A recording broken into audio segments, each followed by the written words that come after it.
Welcome back, everybody, to This Is My Bourbon Podcast. I am your host, Perry. It is episode 399, part 2. This is the second round of interviews that I did at Bourbon and Beyond 2025. Thank you so much to everybody who listened to the first part of episode 399. You might be asking yourself, why am I doing two parts of episode 399? Well, that's because episode 400 is coming up next, and I'm trying to get together something very special for those of you who have been together, those of you who have been along for the ride for all 400 of these daggum episodes over the past 8 years, and also because it was just way too many episodes, way too many interviews to put out all into one episode, and it just seemed right to split it up into two. So if you haven't listened to the first episode, of course, you can go and check out last week's hour and a half episode part 1 with some great content. This week, I'm just unbelievably excited for you to listen to some of my favorite musical interviews I've ever done, not to discount what I was able to sit down and talk about with Trey Zoeller, of course, of Jefferson's, who has been on the podcast before, but this was kind of a little catch-up that we were able to do briefly at Bourbon and Beyond. But I hope you enjoy it, and I'm going to leave it there, and we're going to jump right into it and enjoy. Bourbon and Beyond, day 3. I got Thunder and Rain with me here on This Is My Bourbon Podcast. Ladies, welcome. Thank Hi. you. Good to have you. Thank you. First of all, how are you finding the fest so far? Wonderful. Everybody's so nice. Everyone is so nice. So well organized. Yeah, we love that. Oh my goodness, the organization is off the charts. It's good to hear that you're finding people to be nice in Kentucky, because that's how we like to present ourselves, at least. You know, Our bass player is from Kentucky, so good. Yeah. we're aware Yeah. of the Kentucky lifestyle. He's not always nice, though, so I don't That's know. true. No, I'm just Okay. kidding. So it is a bourbon podcast. Yeah. Your bass player is from Kentucky. Yeah. How often does he bring bourbon around? Well, he's kind of a sober boy, so, So never. Yeah. So yeah. cool. All right, Really great. useless. So moving on to the next question I have. I do want to talk about your all's presentation of your music as well, because when you go on something like YouTube and you search Thunder and Rain Band, one of the first few songs that pop up are covers, right? How do you all make the effort to push your own music towards your listening audience past, like, you know, the Fleetwood Mac covers that you have out there? Well, that's a really good question. I kind of think of the covers as kind of like a way to pull people in, like bait almost. And that's honestly like one of our cover videos got a ton of views, and it really helped our like original music get a lot of traction too. Right. So I truly feel there's a halo effect, and because there's so much music out there, people like what's familiar to them. So if you can show them your style and who you are in a package that they already recognize, like a Fleetwood Mac song, and then they go in to your page and they find all your other original songs, and then they start to like those. Right. That I feel like that's it. You know, maybe 60% of the people that watch that video won't care about our original music, but the 40% that do, they're going to be real fans, and they're going to come to the shows, and they're going to be excited about it. So It's really cool, too, because whenever we play live, I feel like we always have at least one person that shows up, and they're like, are you guys going to do Sweet Child of Mine? Because that's like a gateway drug for a lot of people. Right, yeah. But it's so fun to Nostalgia be on stage. bait. Yeah, totally. It's so fun to be on stage and watch that same person that's like so stoked for Sweet Child of Mine to be singing along to all the words of all the original songs Right. too, and like they're just like so happy like to be at the show and like just so thrilled like to hear our music, and it's just it's cool that they can like kind of be drawn in like that, but then not just drawn in but sucked in, like they're 100% there, you know. yeah. I thought you were going to say, I apologize. I love too that, you know, being a Kentuckian and you know, not just like inherently going like, oh, I love bluegrass because we're in the bluegrass state too, but that there is still a good swath of people who are keeping bluegrass music alive, and you all are doing it in a very authentic way. I would say, not to say that there isn't, you know, value to like the newgrass movement that is happening, but I think that, you know, it is still fun to have bluegrass at its core being represented. So where do you all see that in and of itself with bluegrass music at the forefront right now for folk music, I guess? It's really nice to see. I mean, bluegrass has always kind of been on my radar, and like in my part of my life, I grew up in Northeast Georgia, and there's a good bit of bluegrass there. But it has absolutely, there's been two big resurgences of bluegrass, which was when "Oh Brother, Where Art Thou" came out. Yeah. And of then course. When Billy Strings has gotten so Yeah. popular, it's really mainstreamed it, and I just think that's really cool. But I like what they're doing. They're doing originals, and you know, Billy's jamming and doing the crazy stuff and effects, but he's also doing really traditional music too. Definitely.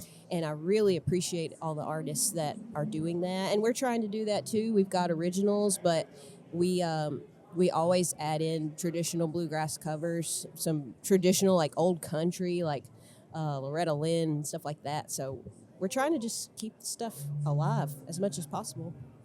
I appreciate that too. I mean, it's there's no reason to limit yourself, Yeah. I guess. But I mean, if you're doing "Sweet Child of Mine," Yeah.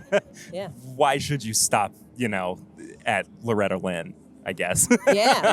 There's no stop point. We don't Yeah. have rules. Yeah. There's no rules. We just do what we like, honestly, and then if people like it, then we'll keep doing it even past when we don't want to do it anymore. But like, you know, it's nice when someone likes something you're doing, but we just do what we want to do. Right. And I feel like bluegrass inherently is fairly limitless, you know. Can be. It's a very, you know, open to interpretation style of music. Like Yeah. you just can run with it in so many different directions. Some people I feel think like. bluegrass, oh, we're taking a picture. Some people think bluegrass is just Bill Monroe's music, or Yeah, like of course. or like the Bluegrass Boys that came after him and all the bands they formed, like Lester Flatt and Earl Scruggs or whatever. Right. Some people think Mumford and Sons is bluegrass music and Avett Brothers is bluegrass Okay. music, which they're not right, but Sure. it's fine.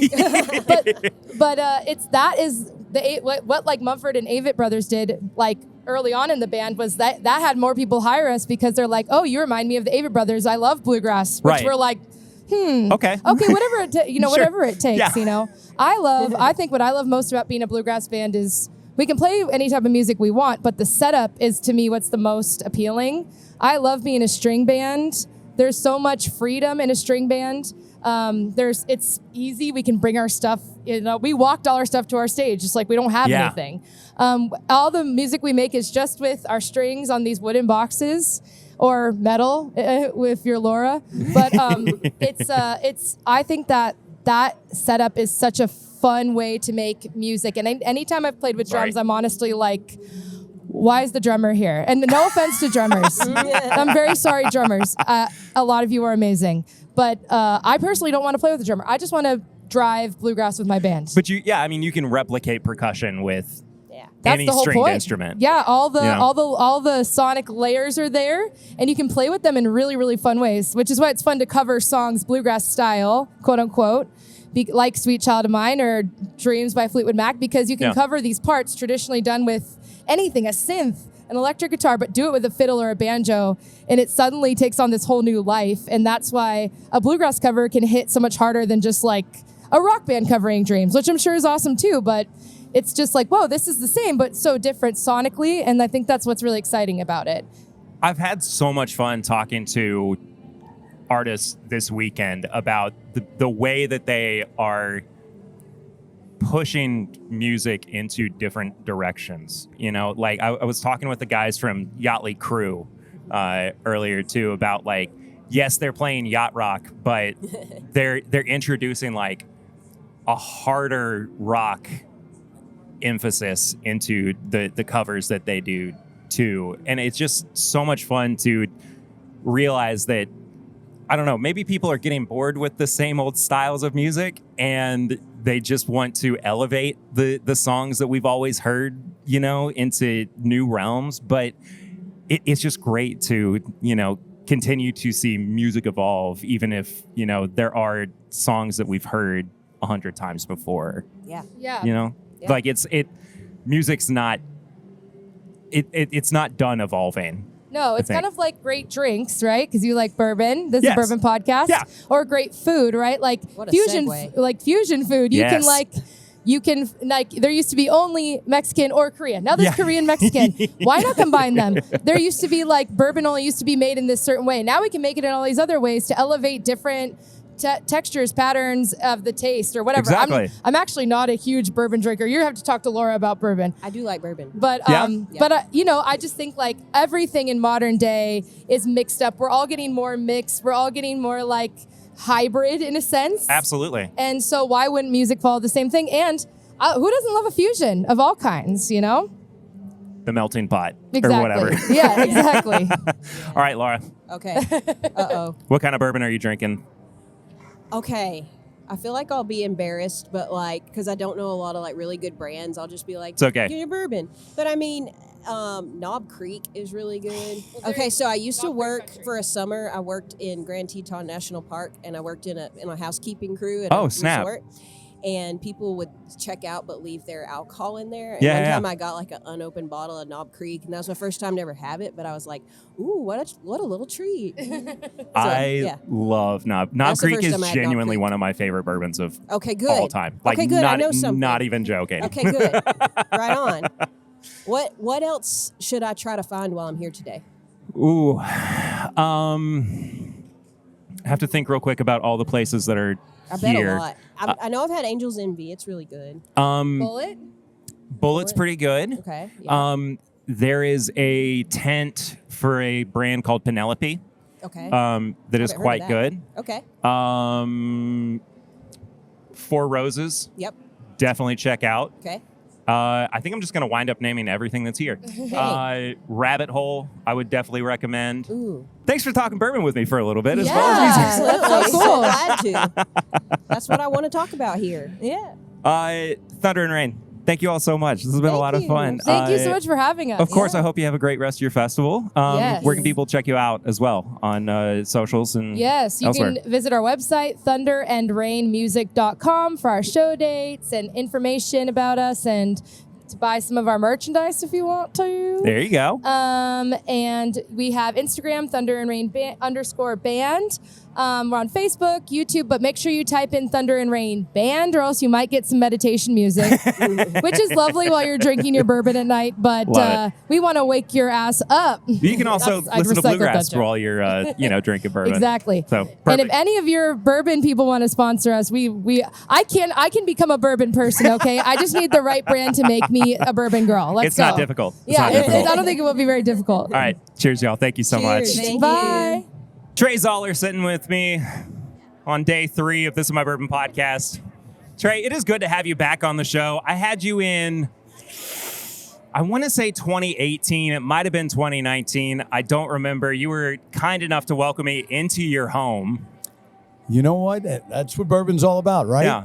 Sharing experiences, sharing your house, sharing whiskey. It was That's how you it get was to know wonderful. somebody. It was wonderful, man. And here we are at a massive festival that has only grown and changed in unbelievable ways since it was first incepted. And Jefferson's as a brand and you as a brand owner have shifted and changed in so many ways since we last sat down too. Not just in the fact that you've introduced new products, but you've also lost the patriarch of Jefferson's as well earlier Yeah, this year. absolutely. And my condolences, of course. Thank you. Thank you. It was a massive loss to the bourbon industry. But I want to start by asking you, what has shifted for you as a role, somebody who has to take on different roles within the Jefferson's brand?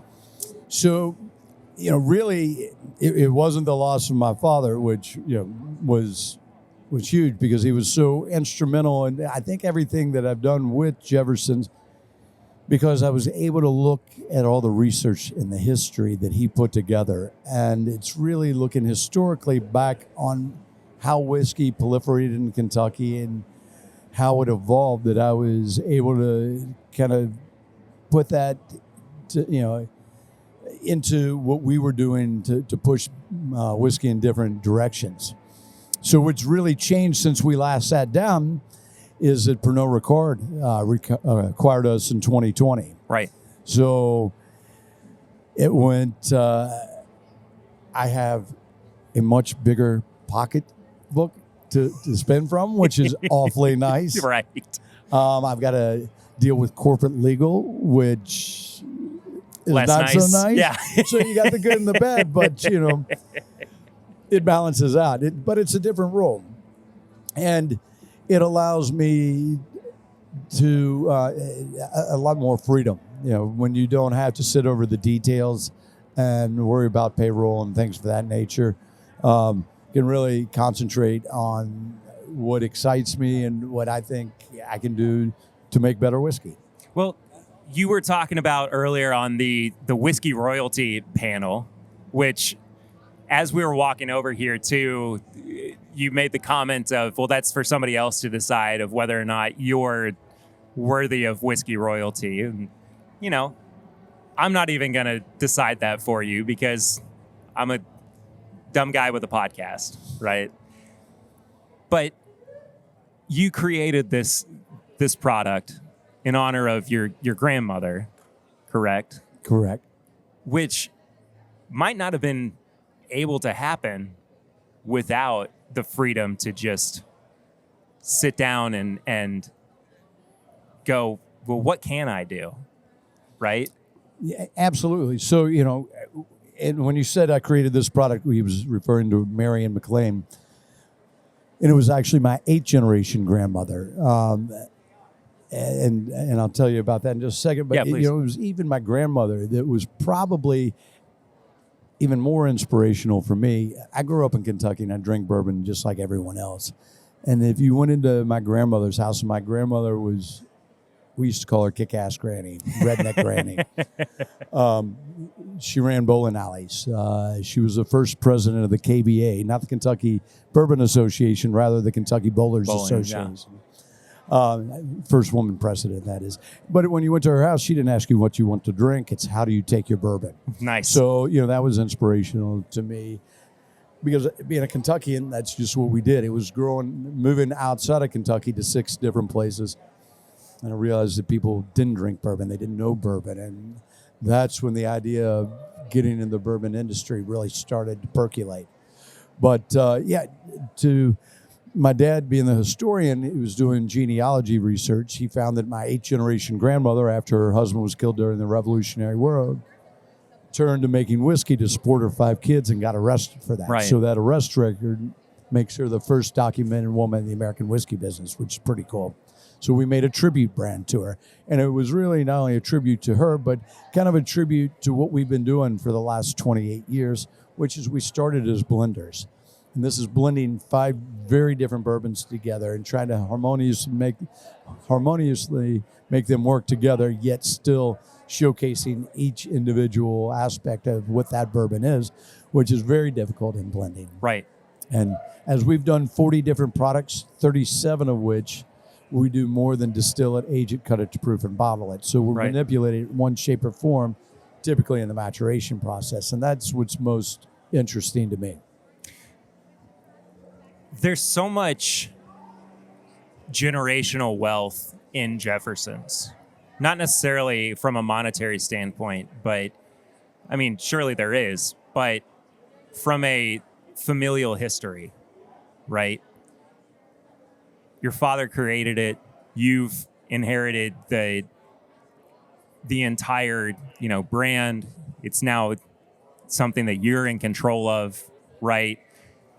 Do you hope that the next generation of Zoellers are going to want to pursue making Jefferson's as lucrative and as successful as you and your father did too?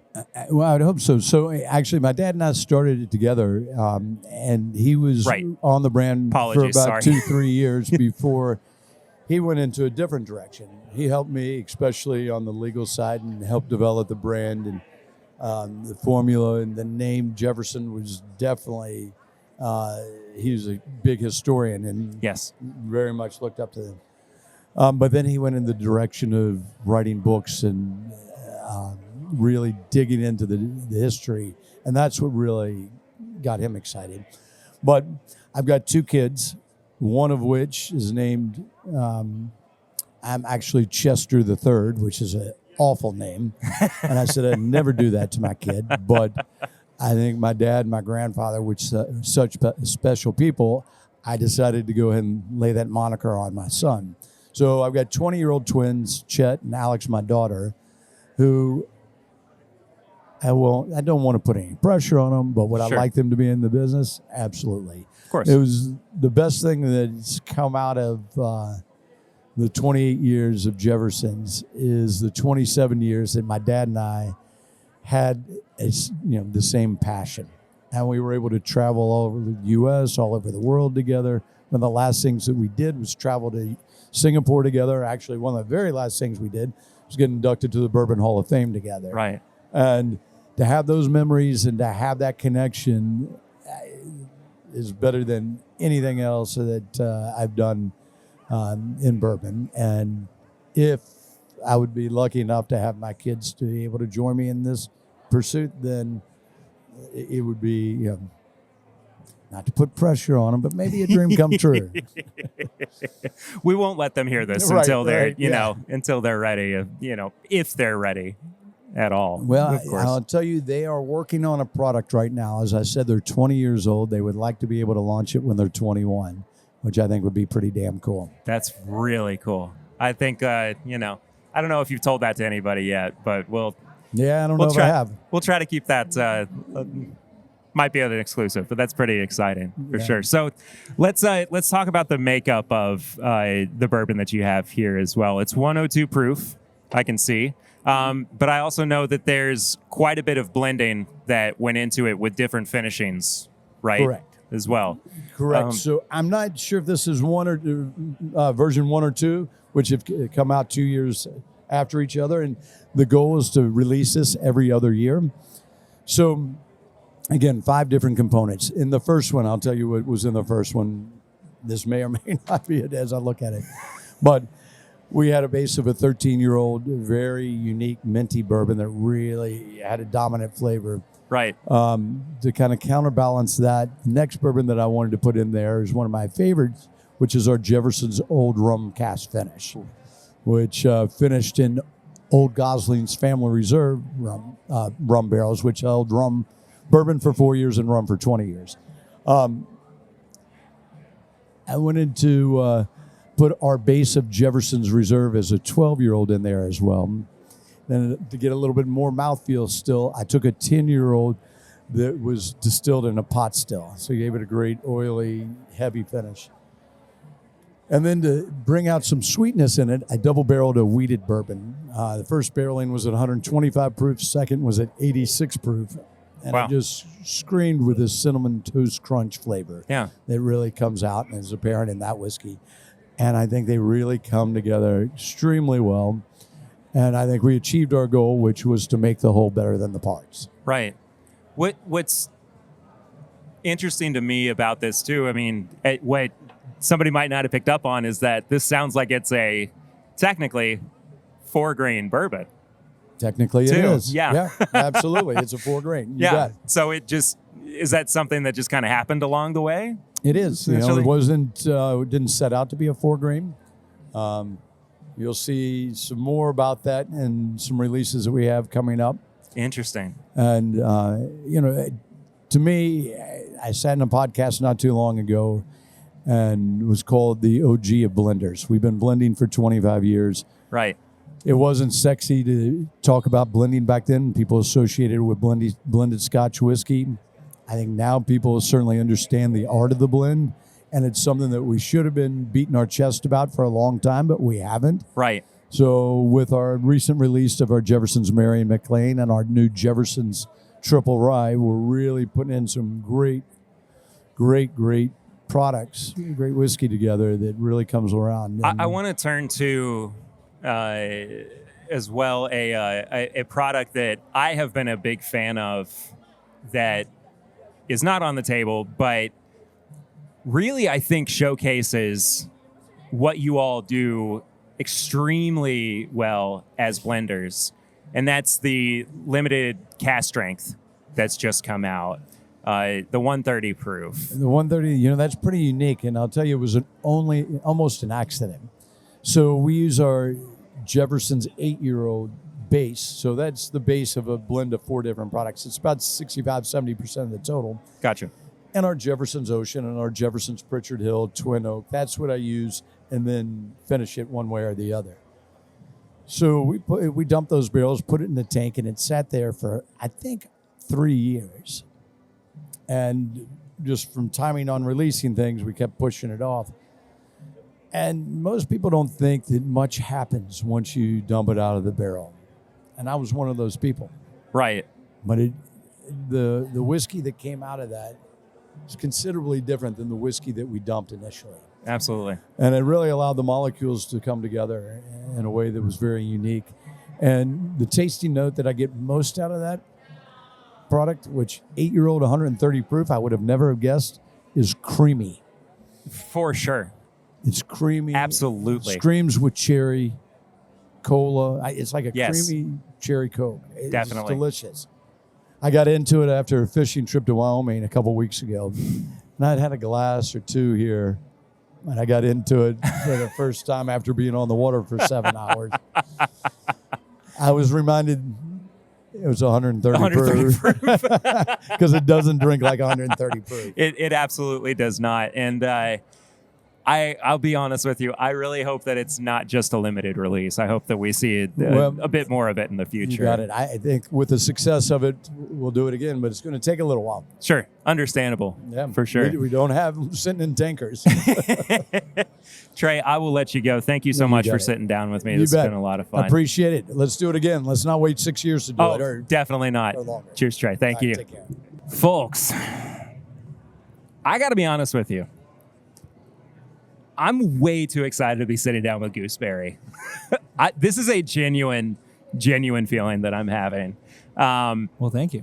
Because usually we inspire very different feelings than that one. But what, animosity? Yeah, well, curiosity sometimes. Okay, animosity sometimes. Sure. Well, I've got Asa and Will. Guys, first of all, thank you so much for sitting down with me. Thanks for having us. Y'all already played today. Yes. I unfortunately missed it because I've been running around it's been an insane day. We forgive you. So, we do not. We will hold that against you. Okay, well, till the end of time. Well, here's the deal. I will make it up to you by inviting you to my house or something and pouring you bourbon. Or will there be bourbon? Next time yes, we're there will on definitely be tour, bourbon. Yeah, we can crash with you. Yes, on your couch. Please do. You will have to endure my 2 small children, but more the merrier. Yeah. Hope there's a few more by the time we get there. We'll watch. No, there will not be. We'll just watch Bluey constantly. Oh, okay. Okay. Because that's speaking all my that we language do. now.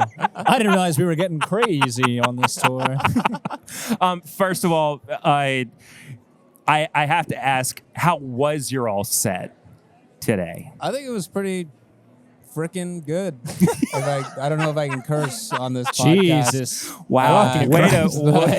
Way to tone it down for the listening audience there, Will. I think it was really good. I had a good time. I vacillate from thinking we're the greatest band in the world to being absolutely sure that everything we do fucking sucks. So somewhere on that scale, I think this set fell.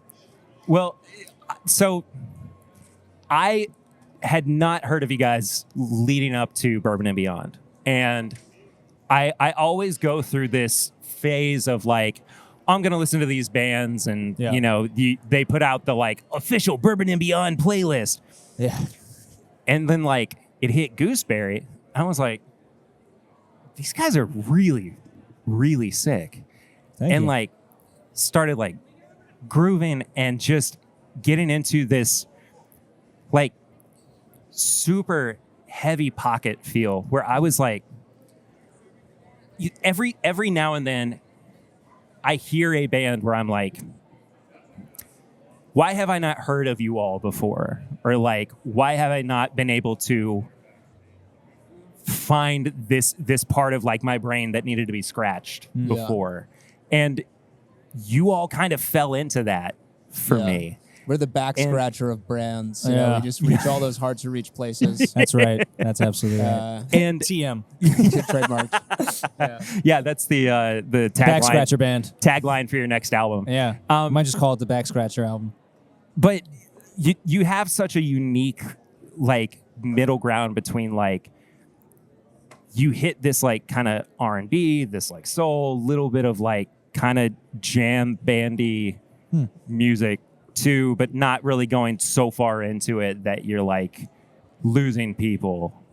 Yeah, right. I think it's more like alt rocky forward kind of stuff. But I think that especially on our debut album that we put out last year, I think it spans a lot of different genres where you can have one song be like a grungy song, another song be like a slow plotting shoegazy thing, another one be like a more jammy kind of even like we've done like a Beatlesy style ballad or whatever. Yeah. So I think we have a lot of different influences as a band, and the more we play together, the more those influences all kind of like combine to create something that is uniquely us.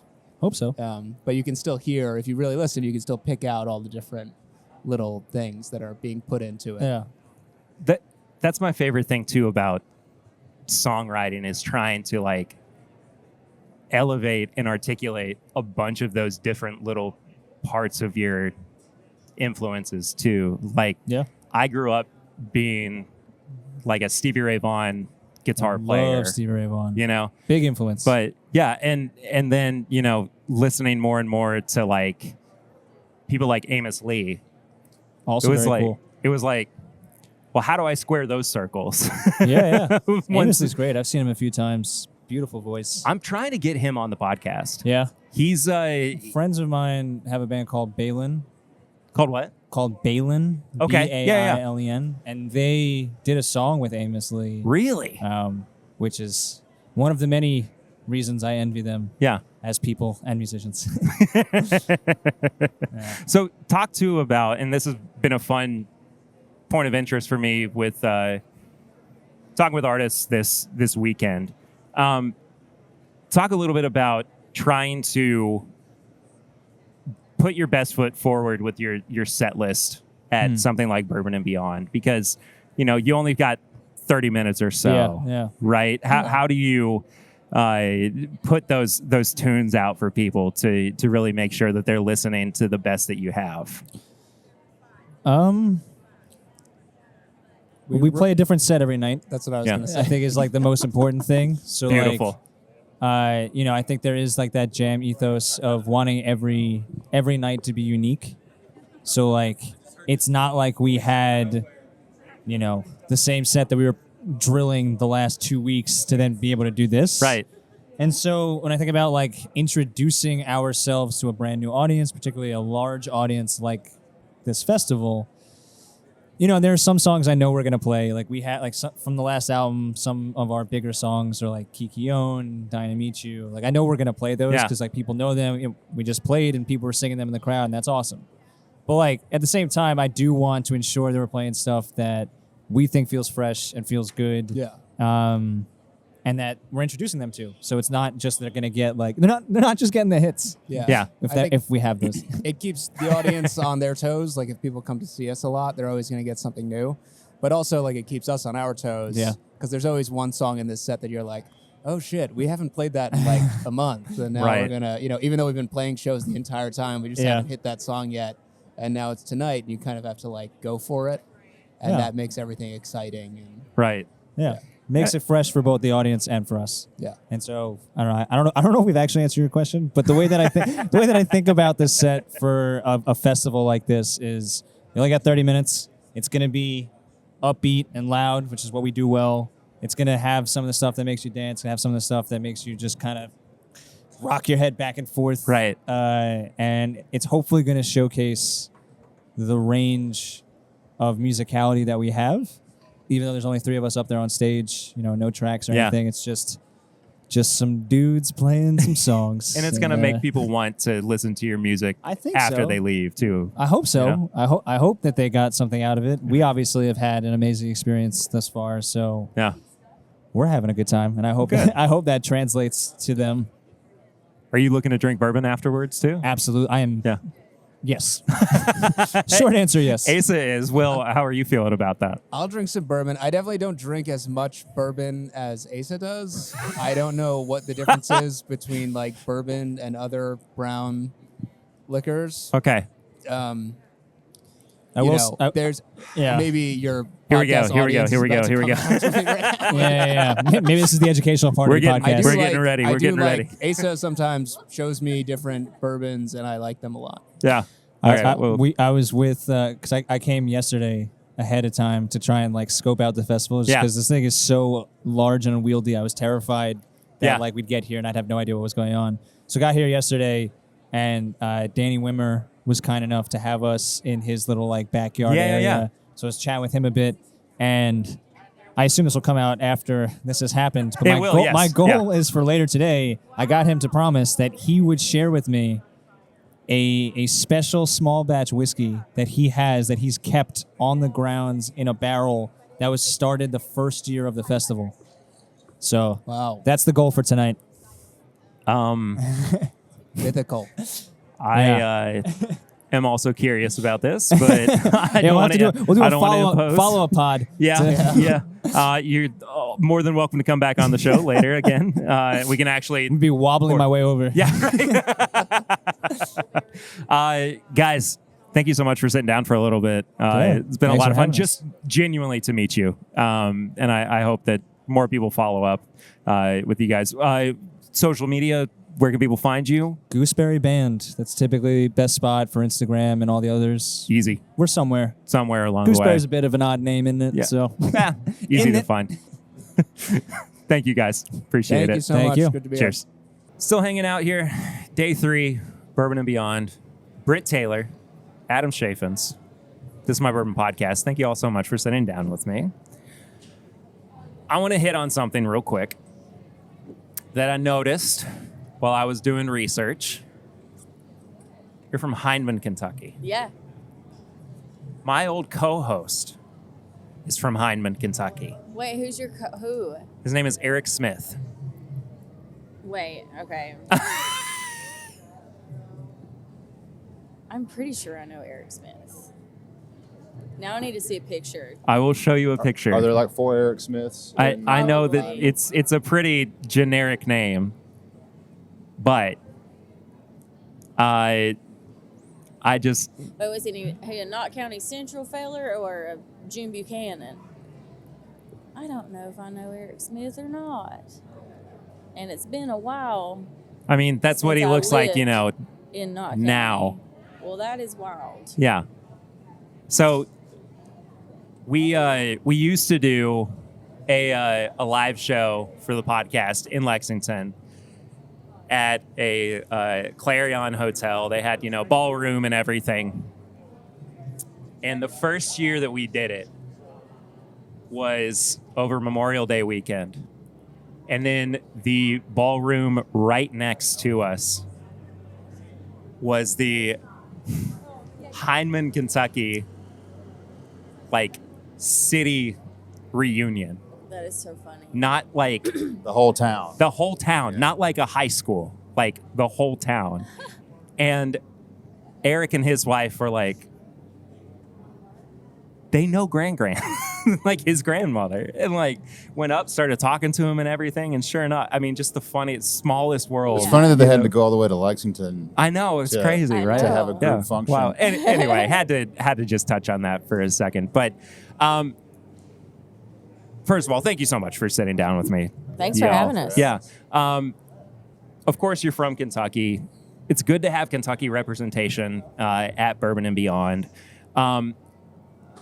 I've talked to some other Kentucky folks here on the podcast this weekend, but I always like to ask what it means to actually, bring Kentuckians to the Bourbon and Beyond stage for the festival and play your own music here. Yeah, I mean, Bourbon and Beyond is such a huge festival and such a bucket list festival for any artist.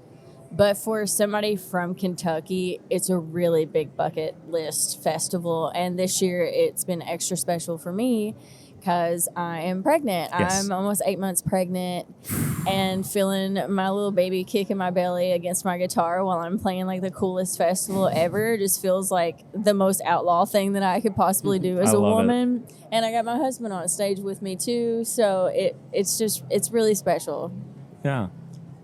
Yeah, it was just surreal. Things Weird, you would wild. never. You can, hope cool things happen, but I don't know.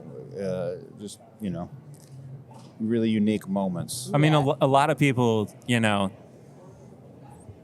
their baby goes to Disney World while they're still in, their mama's belly. Or and the they're, beach, the yeah. beach, yeah, exactly. But, getting up on stage in front of thousands of people and having their mama play, songs that they wrote is really, really cool. It's that's wild. I said she's going to come out singing Fishing in the Dark because we've been on tour with Nitty Gritty Dirt Band, like She's in heard the some main epic, beginning in the summer. some It was- epic people through Yeah. Monitor Wedge, that is for sure. She's had much more musical diversity and experience than either of us did before she was born, like Yeah. our combined childhood, I would say. She's already saying, "Will the circle be unbroken?" with Jeff Hanna. Yeah. Like, what the heck?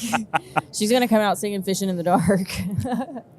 I grew up in a pretty musical family, wrote my own music, play music as well, but there was never really like any pressure to become musical, I guess. Like I just went, I think I want to start playing guitar. Mm-hmm. Do you hope that your daughter takes up any kind of instrument eventually, or is that something that you're just going to kind of let happen on her own? Just let that happen. You know, I want her to be her own person. And I feel like the more things that you force on a kid is the more they won't want to do it. So if that's part of the path that she's meant to walk when she gets here, awesome. I hope that it is, I think that'd be beautiful and lovely. And we have our favorite co-writers, Adam Wright and Shannon Wright. They have two little boys that are just insanely musically talented, and I'm like, oh man, that's gonna be. I hope that's our fan. Like that's so cool. But if it's not, maybe she wants to dance or draw or be a vet. I don't know, like whatever she wants to do, or whatever she's here to do. I'm here for it. I guess it'll obviously be her, individual decision. I think selfishly, neither of us really grew up with musical families. Yeah. So, there was no real sitting around and picking songs or anything. It's like the stuff we had to go elsewhere to learn and do. Yeah. Yeah. So, selfishly, it would be cool to have that kind of, family element. Yeah. But she'll at least have a good musical education by Yeah. association and just from our record collection. Yeah. I've got two little kids too. I've got a 1-year-old and a 5-year-old. Oh, wow. It's hectic, I bet. but it is fun to just sit around and pick and watch them kind of light up. And my 5-year-old's at the point too where she's like, I want to learn to play, and because Daddy plays guitar, awesome. and it is a pretty natural thing. So if you do have a musical household, very likely it's gonna it's gonna come about naturally. But I want to move on to talking about, Britt, your musical style and talking about the tunes that you were performing today as well, because while you might not have been playing some of the more like raw or like emotional songs that people can find at like the top of the YouTube search algorithm, right? That might be what some people connect with the most, right? How would you describe your genre or your musical style for people first and foremost? Oh my gosh. I feel like that's such a hard question to answer because there's so many. It's like the writing style, the sound, to me, I just think it's very Appalachia. There's a lot of bluegrass influence in the country music that I like and that I make. On top of the songwriting, there's just a lot of storytelling, and I feel like Appalachia is very storyteller based. And I just write about the things that I love and the things that I know and the things that I see on a daily basis and that I've grown up watching. So yeah, it's just Appalachian storytelling in a modern country way. Yeah. I was recently talking with a friend on the podcast about the need to elevate more Appalachian voices too. And we'll talk about like the bourbon side of that in a second as well, because we actually were talking about bourbon before we hit the record button. Yeah. How do you feel like you can help, and not just, through like say advocacy, but through your music as well, whether it's, your presence or actual, storytelling through your music? What is it about, what you do that separates you from other Appalachian artists that helps to advocate for Appalachians? Yeah, well, I think that is the one thing that is so cool about Appalachian artists, and one thing that it makes it really hard to brand Appalachian music is that we all sound so different from each other. Yeah. Like Sturgill and Tyler sound nothing alike, sound nothing like Chris Stapleton. Chris sounds nothing like Dwight Yoakam. Yeah. And so it's a bunch of artists that are just being very, very, very authentic, that aren't chasing the thing that everybody's chasing for success. They're just kind of doing what's in their heart and souls. And that's what I'm trying to do. And that's what I hope that I inspire other artists to do, just to stop chasing and to start being just exactly who they are. Right. And I've been so lucky to be supported by Sturgill Simpson making my record. And I really hope that that's something that I can do for other Appalachian artists in the future. Just give them a leg up and a hand up and support them and champion them. Yeah. I think it's funny. It seems like that's kind of the same situation with most bourbon makers in Kentucky. It's like the same point of pride. It's like copycatting is not an option. No. It's like you're going to have to prove it, and you're going to have to earn it, and you're going to have to Definitely. make something amazing and something that people want. And I think there's a lot of similarities kind of with everything Kentucky, Yeah. Because we're all stubborn as We're all mules. pretty, yeah. We went, generations of people who went through a lot, and, a lot of tradition in this state, and a lot of, I feel like every artist from Appalachia who's done whatever in country, there's that common theme of the hillbilliness. Even with Dwight, Dwight is so, connected to California music, but They're like still I can hear hillbilly. Pike County Yeah. and everything he does. Yeah, that's Yeah. Hollywood hillbilly is all Yeah. that is. Yeah, exactly. Right. I think what's interesting about, and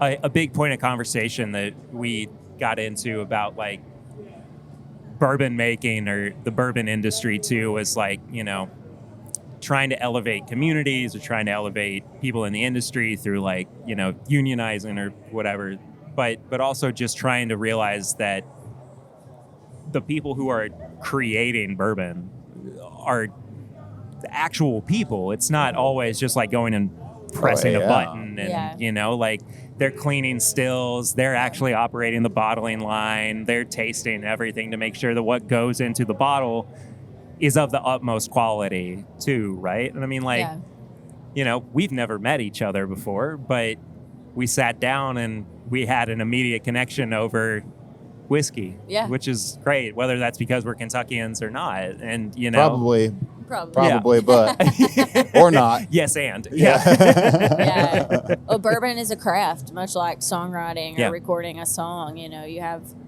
all these parts and pieces and that go with it to make the finished product. Yeah.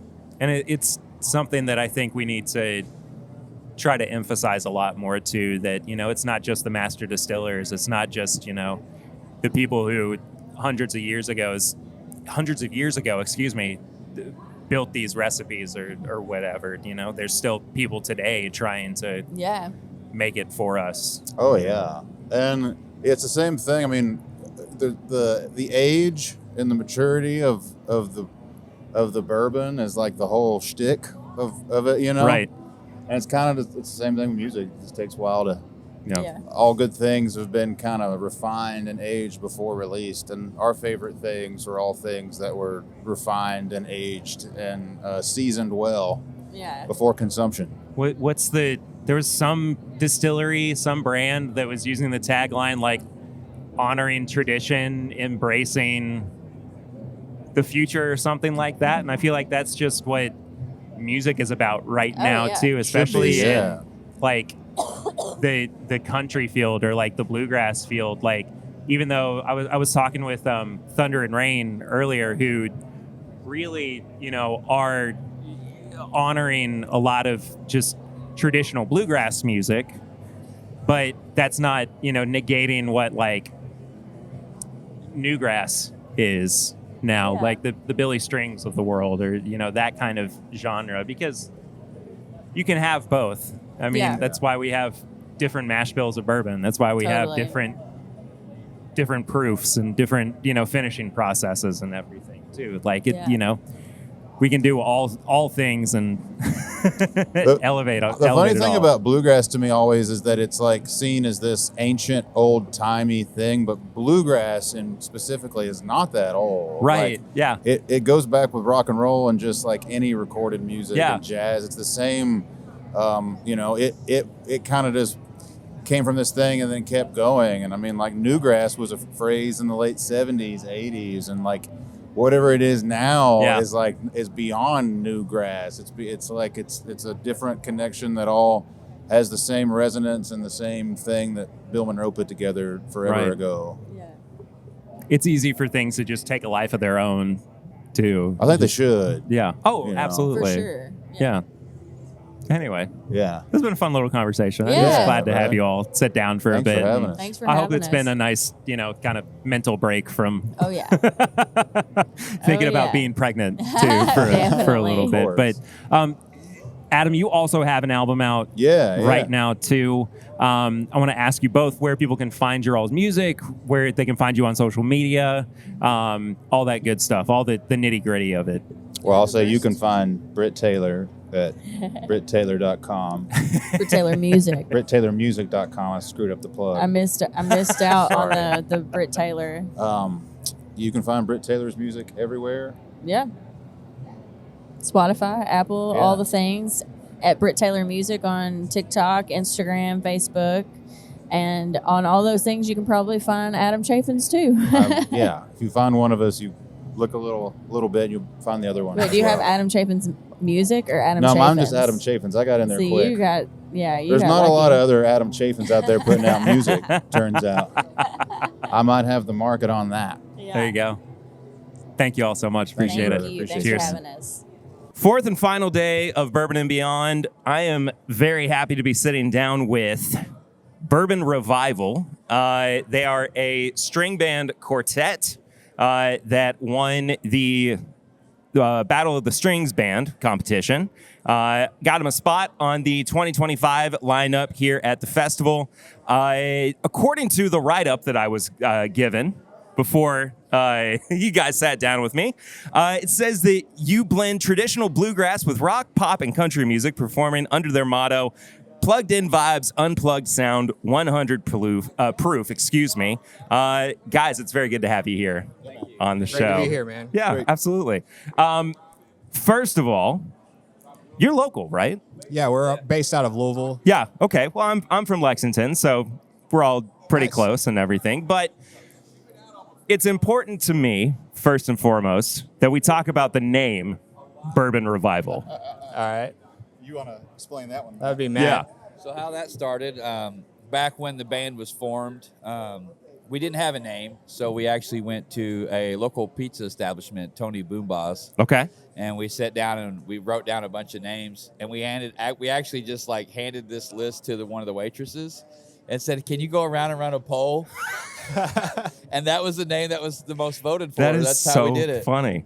I love that. So somewhat original, but also just kind of like left it up to We had fate. so many that were good. We're like, well, Yeah. I don't know, you know. So I love that. I love that, man. great. So And we're going to keep those other band names in our back pocket just in case. just in case something They're the happens leftovers. one day. Yeah. So how did you all kind of catch wind of the competition, the string band competition? We actually were looking at doing it last year, but we had a couple gig conflicts with the dates that the contest was taking place. Gotcha. Yeah. And so this year we kind of, in May, was talking about it as a band, and we're like, I don't care what we're doing, we're going to make those 2 gigs. Right. Yeah. And so we submitted the video, and then ended up going to the Fox Den here in Louisville and playing two Nice. days, and just Yeah, whirlwind, and now we're here. It worked out. Last year when I came to the festival, I saw the winning band play, and I regretted not entering the contest. Right. I was like, dude, this is so cool.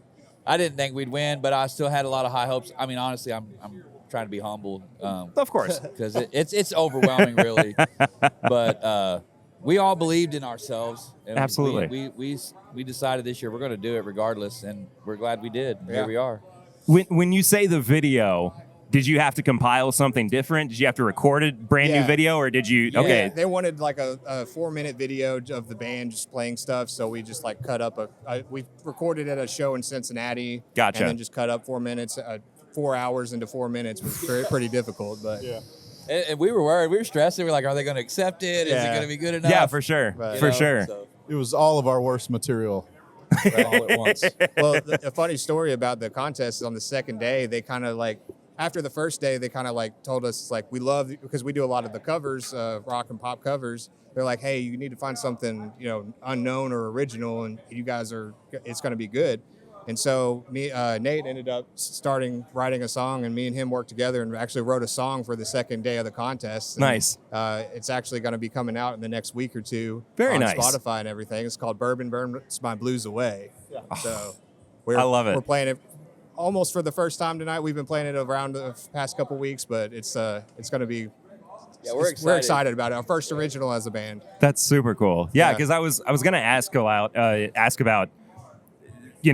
trying to make a name for yourselves by focusing not solely on covers, but Yeah. like putting spins on covers, through like a bluegrass style. Right. That's a kind of a difficult thing to do in today's music landscape. Right. A lot of bands have already done that, so to speak. A lot of our heroes, like Sam Bush and Tony Rice and all them back in the day, they all done that. Like, Right. But the idea wasn't to like turn it into a bluegrass song, but honor those rhythm aspects and those musical things that are going on that are so magical in those songs. So we can kind of like, how can we do that with these instruments, even though we're going to be challenged, right? Yeah. But looking past that veil of challenge and just saying like, hey, we can do this, and let's see how original we can make it in our own way by still honoring them too. And what I've learned with me is like my singing's gotten better, my playing's gotten better. Lots of good things have come from that approach. So It's opened a lot of rhythmic doors for sure. yeah, Definitely. It's a lot more than just the standard bluegrass 2-beat, Yeah. Oh, for sure. Yeah. Yeah. I think we don't want to let go of our heritage and our roots of bluegrass music, but because we can always dive into that.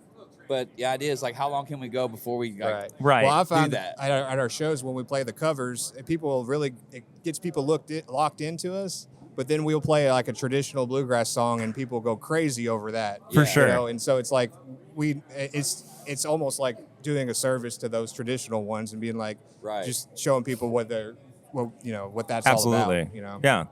So Go ahead. Matt, Cody, myself, we're all real steeped into bluegrass music, traditional guys. Jeff here, on the other hand, he is the rock guy of the group. Yeah, he's legit. He's rock the one. guy. He's the guy. If you ask him to hum a song, he can do it for you. Any rock He's a song. phonograph man. We played Jeff Trying to keep karaoke these guys before, in where you just name a song, he'll play it on a guitar.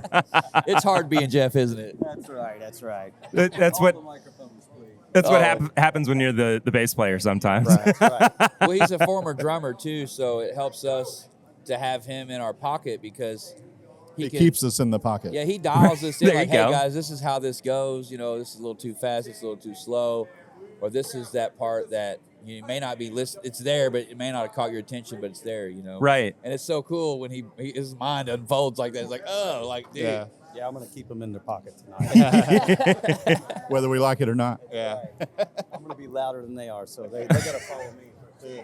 I was talking yesterday with another bluegrass band about, even though like bluegrass can sound, and this is not a knock on the genre itself, but like it is a very familiar genre, right? It can sound to some people repetitive.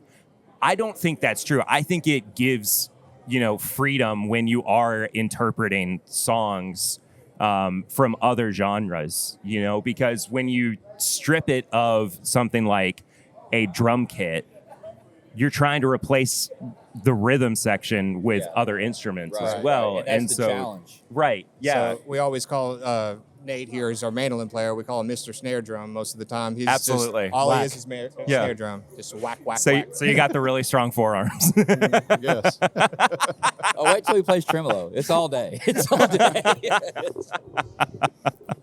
I love it. So, every music's got its formula, So Absolutely. bluegrass has got, you kick off your verse, chorus, instrumentation in between. Right. Your popular music, they just add a bridge.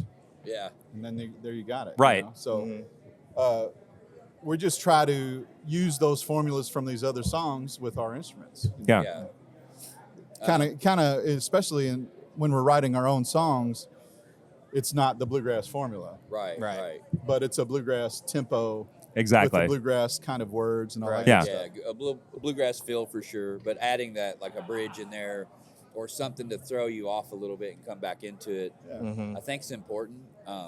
Those songs sell like that for a reason,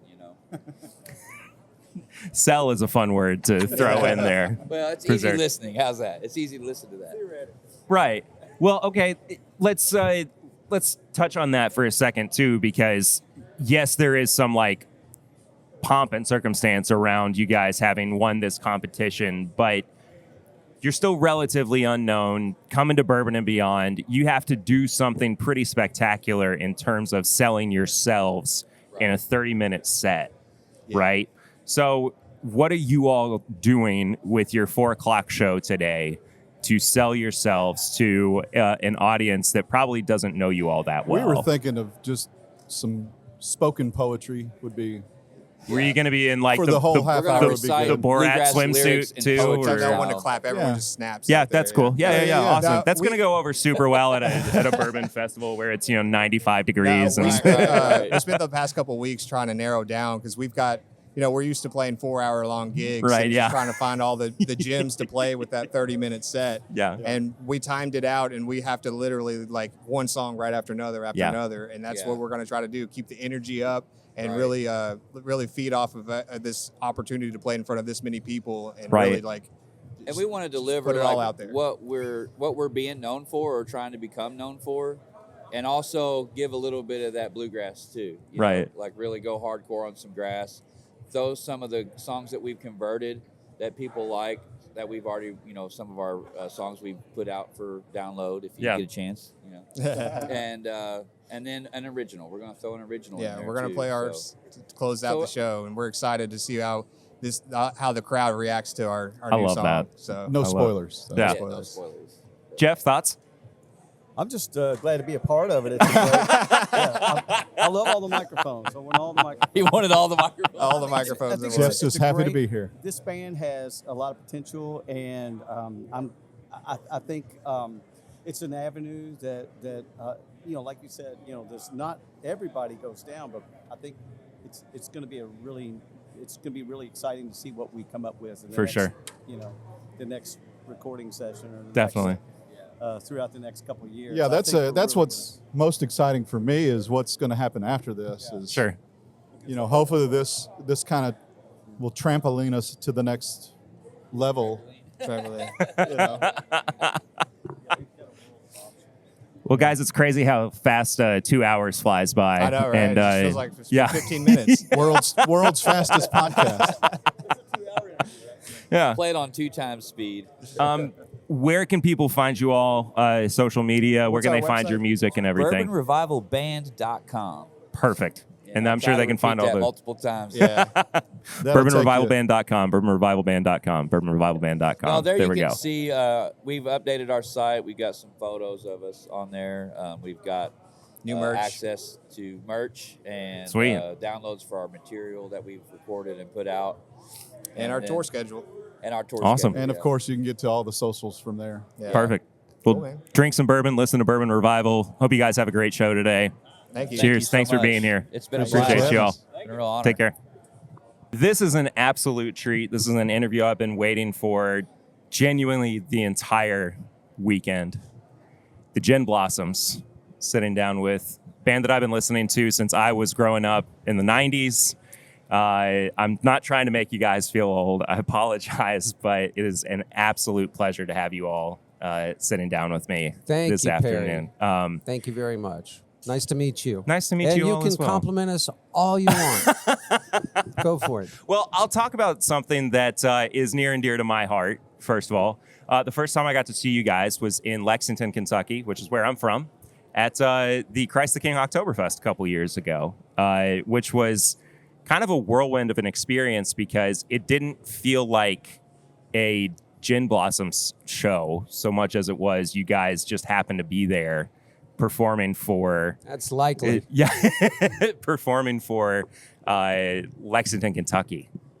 How do you all insert yourselves into those kinds of situations that are festivals, that are, something like an Oktoberfest where people might not even really be there to see you or might not even know who you are, but they might have heard your they songs. don't. Yeah. Other than you, nobody has an idea. What was the festival? I don't. It was the Christ the King Oktoberfest. What does that mean? So It it was an Oktoberfest? It was an Oktoberfest put on by a Catholic church. Oh, is that right? Yeah. I don't remember this. I Do don't you? remember that. Huh. We would probably take a Eucharist and try and play the Catholic thing out. That's fair. Yeah. But I mean, I'm not Catholic either, so it doesn't particularly matter. Speaking as the only Catholic at the table, I think we would just have a good time. I think that's Yeah. appropriate. I think we had a good right? time. Yeah. It was a great show. Was it at a school? Yes. Okay. It was basically. Yeah. I know. I remember now. It was in a park. It was in a parking lot. Yeah, it was a parking lot of a school, and I think Yeah. we were in our dressing room was in the library. That's incredible. Yeah. Yeah.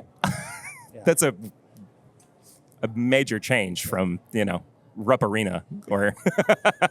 But you'd be surprised. It happens all the time. Yeah.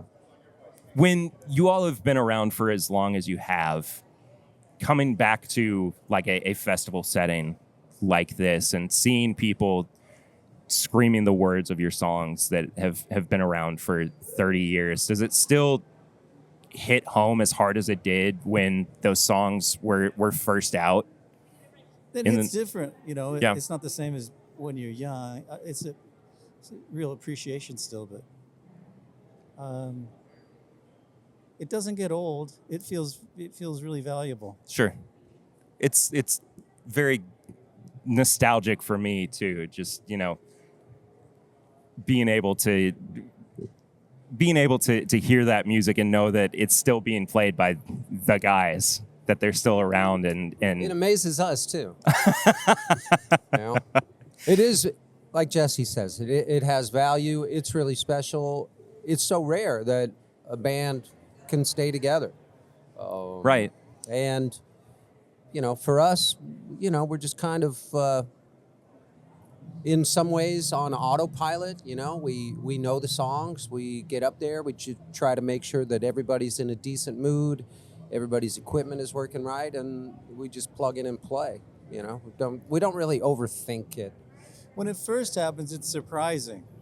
Right. But it's not as... Is it not as noteworthy these days? No, it's maybe more. Yeah.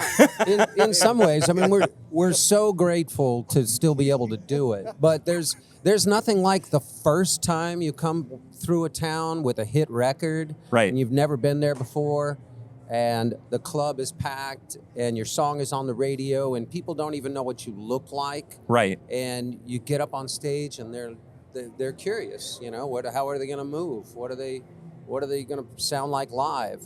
Who the hell are they? You know, there's nothing like that moment. But you know, as a veteran group, we're just, you know, glad we can still keep doing this and that people care enough to come. I care that you guys sat down with me for a few minutes. I genuinely do. This is. I have a question. Absolutely. What's the whiskey angle of your?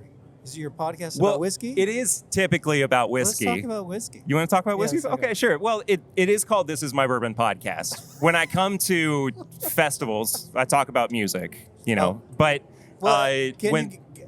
sure. So you're a whiskey aficionado? I am, yes. So what's a good whiskey that's not too expensive right now? An up and comer. It's okay. It's not an up and comer necessarily, but Wild Turkey put out an 8-year 101 bourbon this year that is incredible. The youngest member of their master distilling team, Bruce Russell, you have deep knowledge of that. went to his dad and his grandfather, who are still master distillers there, and said he wanted to revive this 8-year 101 product for the American market. Okay. It's been an international product for a long time. It's $45 a bottle. Oh, okay. It's incredible. Wild Turkey 8-year 101. Yes. That sounds pretty good. It's phenomenal. And I have another question. Sure. So the bourbon at Costco? Yes. Yay or nay? It's fine. It's fine. Okay. That speaks volumes. Don't go out of your way to get that because it's produced by the same people that make 1792. Okay. It's the same distillery. Okay. So and I think it's actually a little more expensive too at Costco than it is to get 1792 small batch. Yes. And then my last question. Sure. Because I love Colonel Taylor so much. I love Taylor. It's fantastic. Yes. Right? It's very difficult to get out west. It's difficult to get out here too. Oh, it is? It is. A lot of people think that you get to come to Kentucky and just buy every rare bourbon that you can think of. Yeah. But it's kind of a desert out here too. Okay. Unfortunately. And a lot of that reasoning is behind the distributor, the 3-tier system. Unfortunately, you know, they're trying to send it out to other places so that they'll come here in hopes of getting it. Okay. And then it becomes a tourist trap. It's delicious. It's my favorite. It's incredible. It's one of my favorites as well. But anyway, we are at time. I don't want to take any more of your all's. Guys, thank you so much. Thank this you has very been much. an absolute pleasure. Appreciate you guys. Yeah. Cheers. I got Axel and Lolo on now. Hello. Thank you all so much for being here. I was doing my natural research, checking out your all's music before having you all on. And Thank you. Of course, yes. And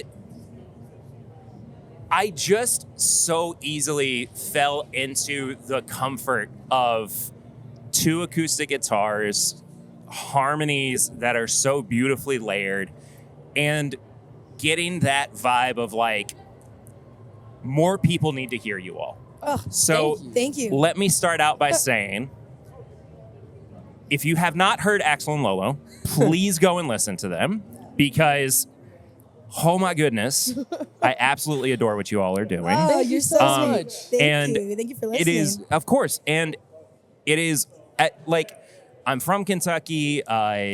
Bourbon Beyond is such a massively important festival to me, and so I try to say, like, you know, when people come to this festival, you know, I want to make sure that they are celebrated and that you all are, you know, welcomed as well. So first of all, welcome to Kentucky. Oh, that's beautiful. Thank you. Thank you. Thank you. What does it mean to you guys being here at Bourbon and Beyond? Oh, we're so happy and excited to.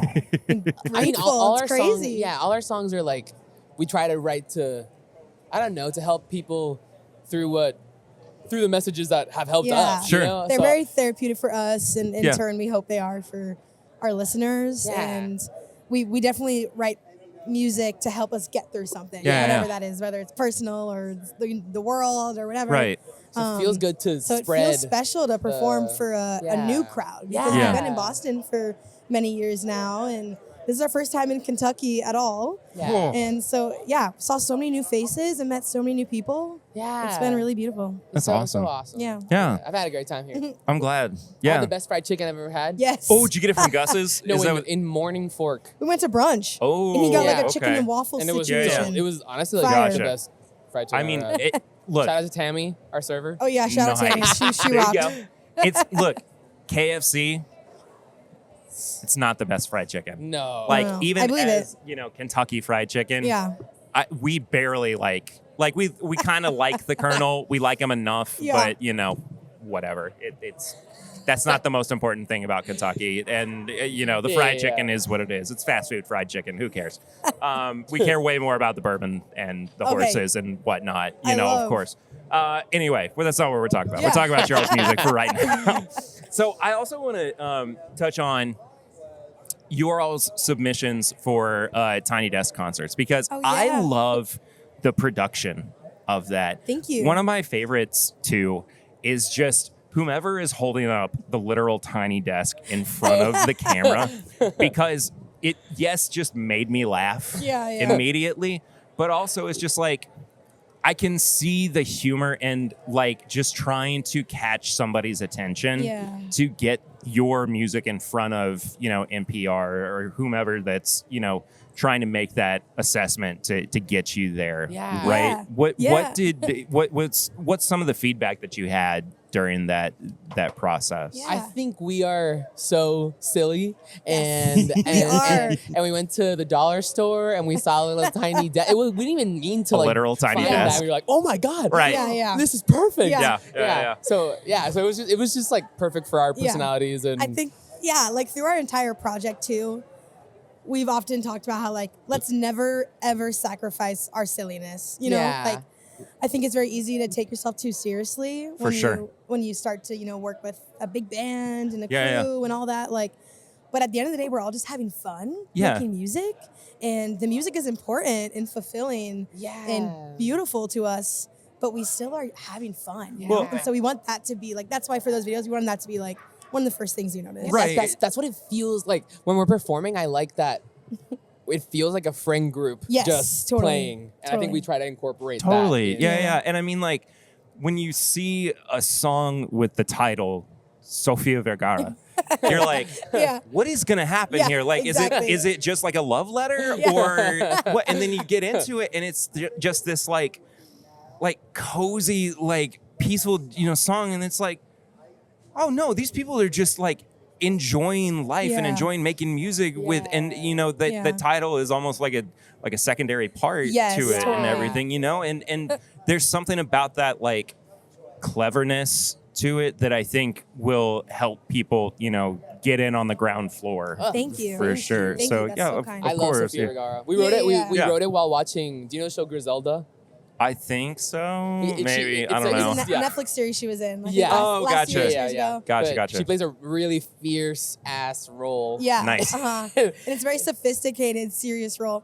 And I don't know, we loved that show. We were watching. It was Yeah. like I don't remember who. One of us was watching it alone, and then we were like, "Oh my god, we're watching it alone. We can write this whole thing about being independent." And like, because Yeah. we're very like The song's we're very close, and we're the always song's doing all stuff about together, like and- spending so much time with somebody, but also like enjoying the beauty in that, and then also finding some space for yourself. So how did Yeah.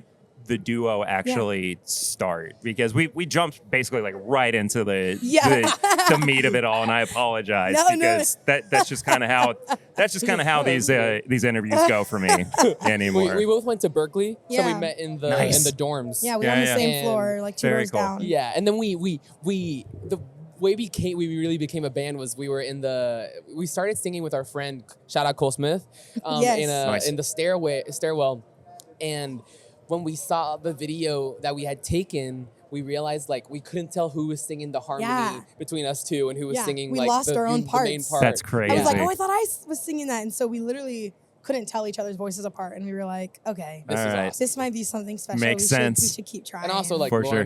Lauren is just the best person ever. And we So, also just became. like, I mean, we yeah. instantly wanted to spend every second with each other. Yeah. So Yeah. yeah. Yeah, I dig that, and the rest is history. Yeah, I exactly. guess. Yeah. So, talk to about the collaborative nature of Yeah. songwriting, because like for me, it's always been about like just sitting down, trying to knock it out, make it as like, you know, earnest and honest about what I'm feeling. So when you're co-writing with somebody else, you know, what does that energy look like for people who don't really understand songwriting as a craft? Yeah. Well, I think it looks different. Depending on who you're with, how long have you known them? Yes. When when you're writing with someone you're super close with. Y'all have one brain. We do. You know, at this point we do. It's funny because writing with other people is not the same at all as writing with Lauren. Yeah. Like, Definitely. We totally enjoy it, and we've had some great co-writes with other people. It's so fun to like learn from them. But yes, we definitely just compliment each other, I think, in terms of like we finish each other's sentences for lack of better words. And also, like, I feel like Lauren's not afraid of my weird ass ideas, and she really like.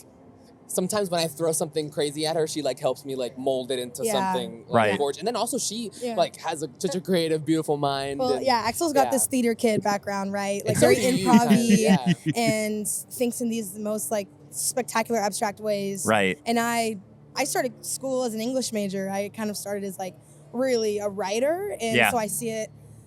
I like to kind of put all the parts together a little bit. And so I was like, yes, but okay, this doesn't make sense if we say Lauren's also like great grammar, like right. The best grammar ever. I am a grammar police in our songs, and every once in a while I let something slip by, but you kind of have to. I mean, you gotta let it be a little bit fun. But that being said, we've both learned from each other with those two things. So now we kind of just are bouncing off of each other with all of these vibes and ideas, and it's really just amazing. And we even like argue sometimes. Like sometimes we're like, no, but or not argue, but like we're both like there's like tension. If we disagree on something, we're like this doesn't make. I'm not. And then at some point, like 20 minutes later, we've come to the moment where like, oh, okay, this is. It all makes sense, and you're ready to go. You find a third better idea than the one you may have been fighting for, you know? Definitely. Yeah. So it's really great. I gotcha. So what's on the horizon for you all next? What are you working on at the moment? We're crafting up an album. Yeah. We're working on a pretty big project we're excited about. And speaking of Sofia Vergara, that's actually in production right now, and we're excited to keep working with our producer on that. And we're living in LA soon. now. Yes, just moved to LA. Nice. Yeah. So, congratulations. Yeah, our producer's super cool. over there. So we're just gonna throw ourselves in it. Exactly. Keep throwing ourselves in it. As you've got to do. As you've got to do. Yeah. Ashley and Lolo, thank you all so much for sitting down with me for a little bit. Thank you for talking. Or so standing. much for having us. We didn't reveal this, but it's very hot, and y'all had to stand in the shade because no, it's but we honestly, I covered loved and protected. Yeah, for sure. Cheers, guys. Thank you all so much. Appreciate it. Thank you. Got the baseball project, Scott and Steve here. Getting close to the end of my run at Bourbon and Beyond this weekend as well. Good for you. Very happy to have you guys on the show. Welcome. Thank you. Great to be here. Y'all played an absolutely killer set earlier thanks. today. Y'all have been doing this for quite a while. What does it mean to you guys to bring baseball-themed music to a place like Bourbon and Beyond? Well, you got a history of baseball with the Louisville Sluggers, the bats from here and everything, and the Redbirds, or is that did you have a team? Oh, your team is the Reds. The Reds up in Cincinnati. Yeah, but I mean, the Louisville AAA team. I think it must be for the AAA for the Reds. I can't remember off the top of my head. So, in Lexington, we've got a single A team that's the Legends. Oh, okay. That are a lot of fun. They used to be affiliated with the Astros and then the Royals, and now they're just unaffiliated. But they're a great team to watch. They've had a fantastic season. Yeah. But no, it's great to be here. I mean, Louisville's a great city, and everybody's told us so much about this festival, what a great festival it is, and it is fantastic. Everything, it lived up to everything we'd heard about it. Great. And because we sing about a lot of older players from previous years, we sing a lot about a lot of players who enjoyed some bourbon before or after the game. There you go. There you go. So it all fits. That's true. The great thing about having baseball teams in Kentucky is they're usually selling bourbon at the at the park too. So that's pretty cool. Not a bad thing to indulge in. Cool. Yeah. How on earth did a baseball history project come to fruition with music as the vehicle for you all? We're a 5-piece band. Myself Right. and Scott, Peter Buck and Mike Mills from REM, and Linda Pittman, our drummer from various bands, Zuzu's Pedals and other bands. And we, of our band, 4 of the 5 of us are baseball fanatics. Myself, Scott, Linda, and Mike. Peter more casually, but Peter just loves playing, and we're all old friends. And, Scott and I, we write the majority of the songs. We both always had the idea in the back of our heads about someday doing a record about baseball, among the many other records we both have been do all the time. Fantasized about. Right. It's a natural thing. It's like, someday I'm going to do this project or that thing. Yeah. And then you forget about it, you shelve it, you say someday becomes next year. But Scott and I, really for the first time we actually hung out, was the night before REM got inducted into the Rock and Roll Hall of Fame. Wow. I think it was 2007. And there was a big party the night before the induction. Well, as often happens, or would happen in those days, we were the last 2 standing at the bar. And Bourbon was involved. Bourbon was involved. Oh, fantastic. And I love that. I think at some point in the conversation, one said to the other, by way of conversation, I've always wanted to make a record about baseball. And we realized we both had that idea to do it. So let's do it together. Wouldn't that be fun? And then and from that point on, over the next 3 months, we immediately just dove into writing the songs, cranking them out, booked time in the studio. And from that conversation to the time the record got made, it was about 3 months. And we figured, look, we'll make this record. It's an insane thing, like you intimated, like a rock and roll band about baseball. We'll press we'll press a 500 copies, sell it to some fans, and have a laugh. Well, next thing you know, the label that puts out Scott's records, Yep Rock Records, said we want to put that out. And next thing you know, David Letterman show said we want to have you on the show, and that was our first gig. And your first gig was on Letterman. Our first gig was on Letterman, and from that point, 18 years later, we're still here. Yeah, that's fantastic. That's how we started. Because I of course have to do research, but before I sit down with any of the bands and everything, and that Letterman performance popped up, and I was like, well, surely this was because Letterman was like a fan of you all for a while, but the fact that was the first time you ever Yep. got Our very together. first performance was on Letterman. Wild. And let's not pretend that it wasn't because we had the REM connection, Sure. because that was a lot of it. But I'd been on Letterman before with the -5, right? With Wilco, I did. Yeah, of course. We played it before, and and we played it, of course, a few times with REM when I was in the band, and of course. But yeah, it was kind of like insane to be there, and they were shooting 2 shows that day because it was a Thursday. They shoot 2, and right before us was this new singer, who nobody had heard of. We never heard of. It was Adele. So she did the show right before us. It was like nobody knew who she was. How on God's green earth do you follow that? Yeah. Well, luckily it was on a different day and everything. Right. Nobody knew who she was then. Of course. Of course. Yeah. It was kind of cool though. So basically, our career trajectory is from Letterman show to the Bourbon Fest. Yeah. Yeah. And there's other stuff in the middle. Hopefully there's still some kind of meaning being at Bourbon and Beyond, though. Like it's not just another gig. Yeah. Though, I'm sorry, Bourbon Beyond. Yeah, exactly. Right. Yeah. I have to ask you all though. Have you tried the Field of Dreams bourbon? No. Do you know about this? No, we have not. We've been to the Field of Dreams, but so it's bourbon made with the corn from the Field of Dreams. Oh, that's cool. And all of the corks are made with like old-timey baseball players engraved on them. Oh, nice. Wow. Very, very cool. Y'all should really look into it. Is it on the grounds, or you have to kind of hunt it down somewhere? Or? I know it's in Lexington. I think it's pretty widely distributed. But I think that'd be a good little collaboration for you all, at least. It's rye. Is it rye because it's corn? Isn't rye? No, it is a bourbon. It's bourbon. It is a bourbon. Okay. But yeah, it's a rye bourbon. Yeah. But yeah. No, that sounds great. Yeah. It's really interesting. We've gone there a couple times to the Field of Dreams and walked out in the corn and everything like that, and played on the field. Oh, that's so cool. It's really awesome. It's really, I love that. Really great. It's a beautiful place. Yeah. Beautiful place. Very cool. Anyway, thank you all so much for sitting down for a little bit with me. I don't want to take up too much of your time. I know you got a million other things that you've got to be doing. We're going to catch the Water Boys now, actually, so that'll be fun. There you go. Yeah, absolutely. Guys, thank you very much. Right. It was a pleasure. Man. Thank you. Cheers. Thank you. All right, folks. This is how we're wrapping up our coverage of Bourbon and Beyond with St. Lucia. John and Patty. Hi. Thank you all so much for being here. A pleasure. It is always fun, too, when I get to actually chat with people who make music that I am a fan of. Yay! So I am and this has kind of been a theme for me today, too. I got to hang out a little bit with the Gin Blossoms earlier, so I got to kind of wax poetic for a little bit about how I enjoyed their music. And I've been following, your all's tunes for quite a while. And you've had this kind of like steady rise in popularity over the past decade, basically, then some.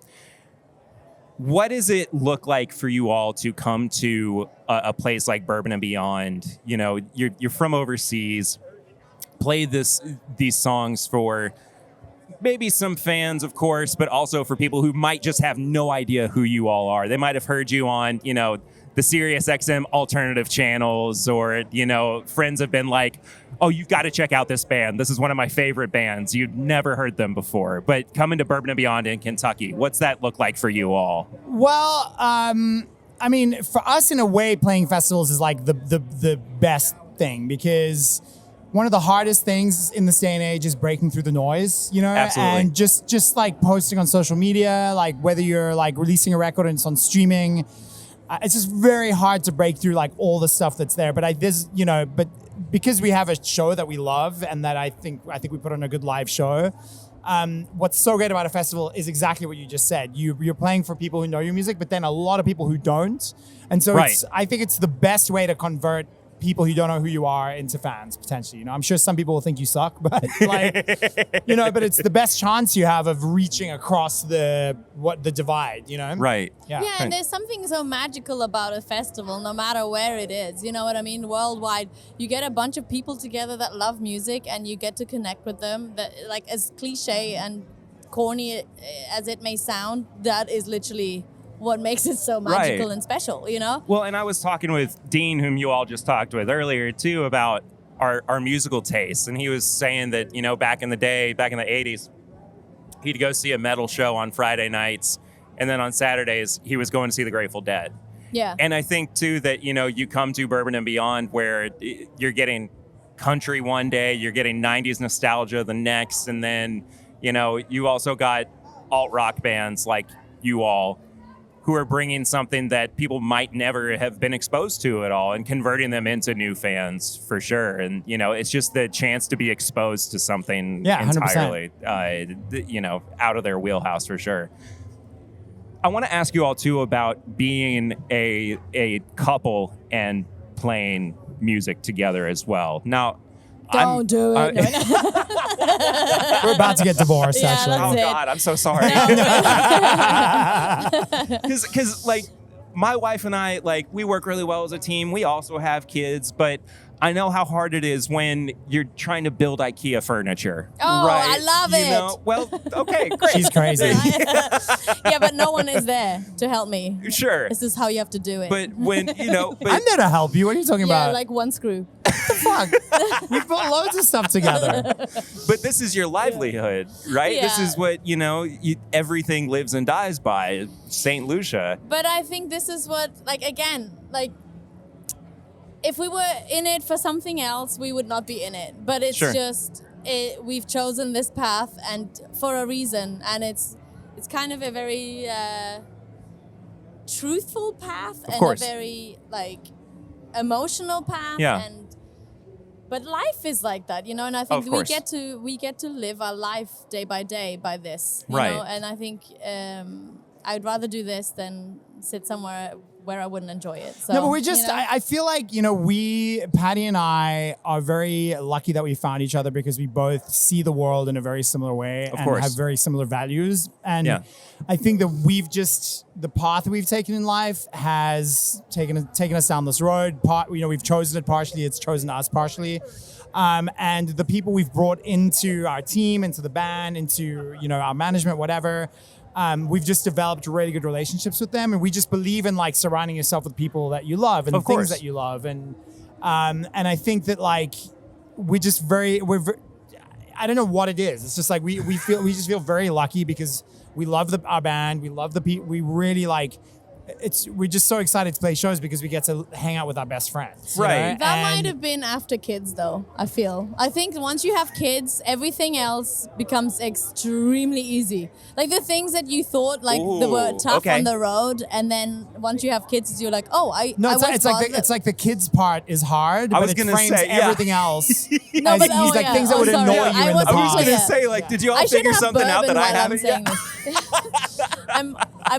I might get clearer if I have bourbon. No, it's all good because I was about to say, like, No, if no, there's some so- magic handbook I Oh, haven't no, read yet, it's my wife because- and I need to. No, the kids are hard. It Yeah. makes everything else. Yeah. You know. Well, it's the same thing as like, you know how like exercise, I think the reason it makes you feel good is because it frames all of the rest of the day as easy Absolutely. in comparison to like running 100 miles Absolutely. or whatever, you know? Yeah. It's the same thing. It's the clarity that you know, the runner's high or whatever that just, Yeah. you know, once you've pushed past that. I feel for like sure. I have mental endurance. You know, my mental endurance has like the capacity of enduring has increased. Yeah. A lot. I was just texting with my wife. You know, I've been here for the past 4 days, Yeah. and so she's been home with the kids, and Oh, I you feel about to really pay, bad. man. You about to pay for I'm- that. I'm due, man. We Yeah. got our youngest is about to be 1 in a couple weeks, and our oldest is going to be 5 next month. Oh wow. Yeah, So it's she's your had her turn. hands full, and I am about to go into the pits and fires of hell very soon. No, Excellent. I love my kids. I Yeah, love my we kids do very much. But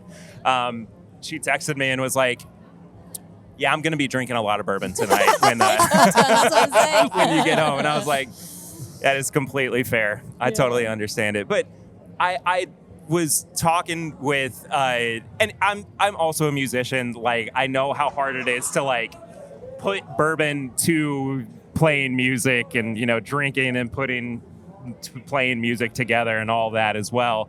But how do y'all celebrate when you're done playing on stage? Now that you're in Kentucky, do you get off and drink some probably bourbon? we'll have like a drink or mezcal. 100% Yeah. going I to have think- some bourbon. Like I said, I should be having it right now. I don't know what's happening. I mean, I think we used to drink a lot more bourbon. Like we've sort of like went through a really like bourbon phase. Now we're more like tequila and mezcal normally backstage. But I mean, while we're here, for sure. Like we Yeah. went to this place called, is it North of Bourbon?